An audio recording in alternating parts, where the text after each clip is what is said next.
Good morning, American Jiu-Jitsu. We are at tape 10, 4th degree black belt, and what we're going to do today is what we call the handshake art. Okay, this art is a kind of a, or this these techniques are kind of cool techniques because sometimes people might say, well, a person's shaking your hand and you take them down to the ground. You know, it's funny that today with all the social distancing in place, shaking hands is almost going to be a thing of the past, I think. I think the Asian philosophy had a great philosophy years ago where they bow to each other. One of the reasons why the Asian peoples did bow to each other, one of the reasons is actually, one, because of germs, but two, because they felt they needed to keep a distance. Sometimes when you look at the karate styles and the way they bow, where they take a shield and a fist, and they do that, they used to putting their hands forward, they were very subject to the jiu-jitsu people because when you put your hands forward, your wrists become manipulated like that. I know that whenever I shake a person's hand in the past, that it's kind of like you're putting your hand in a lobster's claw. Because once I have your hand, I got you, okay? The world is a changing place. I don't see many people shaking hands anymore for a little while. But, you know, everything goes back to the way it was. Eventually, everything goes back to the way it was. So one, you don't need this part of the tape if you don't shake anybody's hands anymore. But two, I do believe that you will be shaking people's hands eventually when you feel safe, and that will come back. But it goes to show you, and now just let's answer that question one more time, that when we extend your hand, always remember something about an attacker. They know where, how, and why you don't. So you don't know when a person is grabbing your hand if they're doing it out of kindness or they've got something going on in their mind. So we always want to be on guard. One of the first things we teach when we teach shaking hands, just watch Kathy and Billy for a second, is when they shake hands that we put that hand covering the hand. See how Kathy and Billy do it? So this way, if let's say Kathy throws a left punch at Billy, from here he can block right away. So it's a very warm handshake when we go back to shaking hands. So automatically when a person shakes your hand, you should automatically put that hand over the hand in case that person has malice intent. The other thing is just kind of casually, hey, how you doing? Moving away from that other hand, right? So if he grabs from here and just casually, hey, how you doing? Moves away from the free hand, because if she did come at it, he can go around back or go around side and do many different types of techniques. So that's the base on handshaking, and then we're going to take it into a couple of techniques. Again, I got Kathy and Billy assisting me here today. I want to thank them, Shihan, both 6th degree black belts, both been in over 25 years, and I couldn't be doing these videos unless I had them with me. A couple things you need to remember: American Jiu-Jitsu LI, it's our YouTube page, it's our Facebook group page, and it's also my email, gmail.com, American Jiu-Jitsu LI, gmail.com.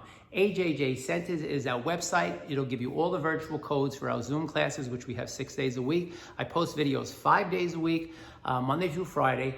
That's been consistent since this whole thing has started. So we're doing handshake art now, 4th degree level, tape 10. Okay, so let's look at the first one. Person grabs you, and again, a lot of these things are going to be misunderstood because you don't really feel the pain. Until you feel the pain, you really can't appreciate the system and the art. All right, but trust me, when we're back in business and you can come back on the mat, we'll let you feel the pain, and you'll become believers as well. So as the person goes and shakes the hand from here, he takes his finger and just very specifically on that, makes it like an arm bar on the finger. All right. Let me see if I can bring that camera a little closer. All right. Okay, see that? And then just brings her down, and pain, pain, pain. Now, he could do that quickly and literally snap her thumb right off her body, but, you know, you choose what you're going to do here. Person's grabbing you, they're being a little bit aggressive, they're being a little forceful, and we're telling the person, chill out. We don't want to bust them in the eye or knock them out, so we just submit them. Let's watch that one more time from here. So as she grabs, he just turns his body, puts direct pressure on that joint right there on the thumb, and I will tell you that it's like scratching a board with your fingernails. It's definitely a painful technique. All right, now let's look at a technique where the person grabs us and we do what we call a kota haneri, where we take it because the person's pulling us in. You know that handshake where we kind of bump shoulders? Well, as we do that and we feel that the person's being aggressive, we're going to turn and we're going to twist the wrist, and believe me, very painful technique. And then we finish this off with a little concept we call walking the dog. It just shows you how we can manipulate the person from front to back very easily and submit them wherever we want. So it doesn't mean necessarily you're going to do all of this in this technique. It's just a place or a platform for me to show you some wrist manipulation and some floor pinning. So the technique is actually called the kota haneri.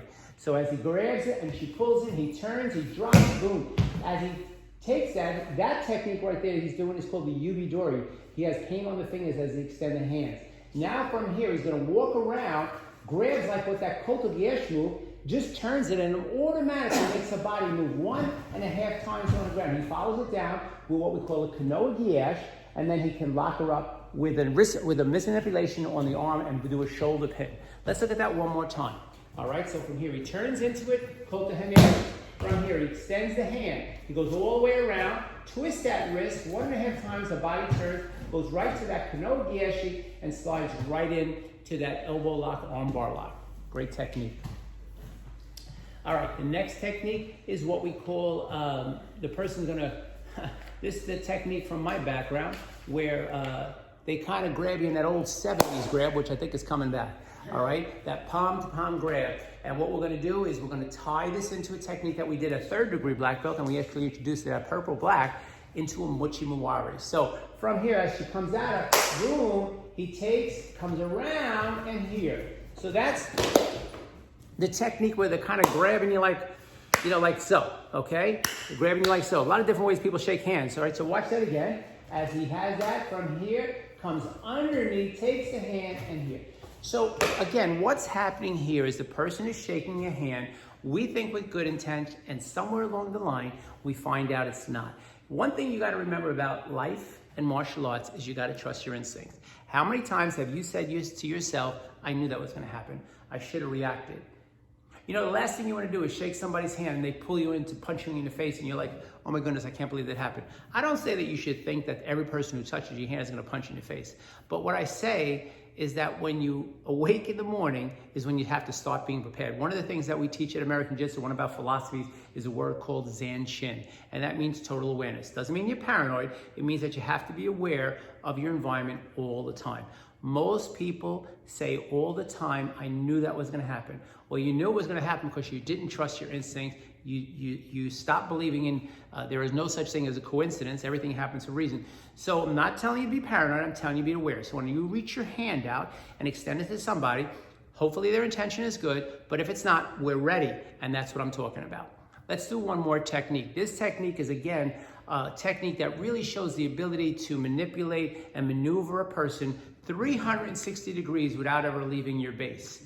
Okay, so what's going to happen here is he's going to move her into a bunch of different techniques, and hopefully you're going to get to watch and appreciate. Again, don't go into your brain like, oh my goodness, how are you going to do all those techniques? Every one of the techniques that we're doing here could be the final off, finish off.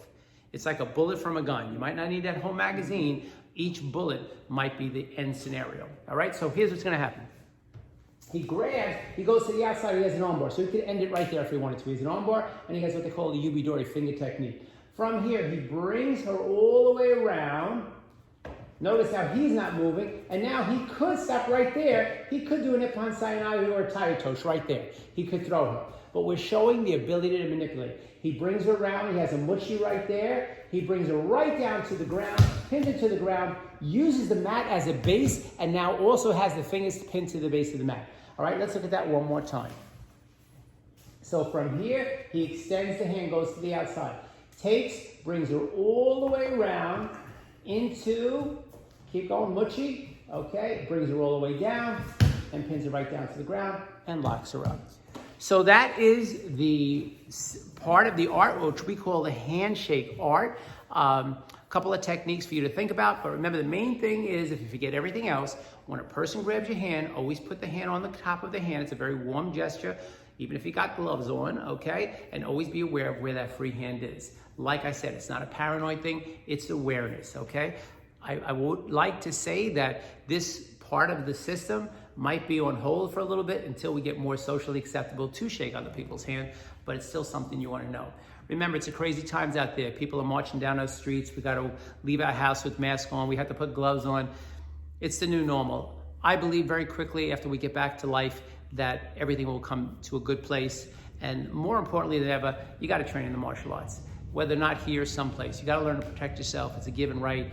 And because of the climate today, self-defense, people that know how to defend themselves, your stock has just gone up. American Jiu-Jitsu LI, remember that. Follow us on YouTube, Instagram, and Facebook.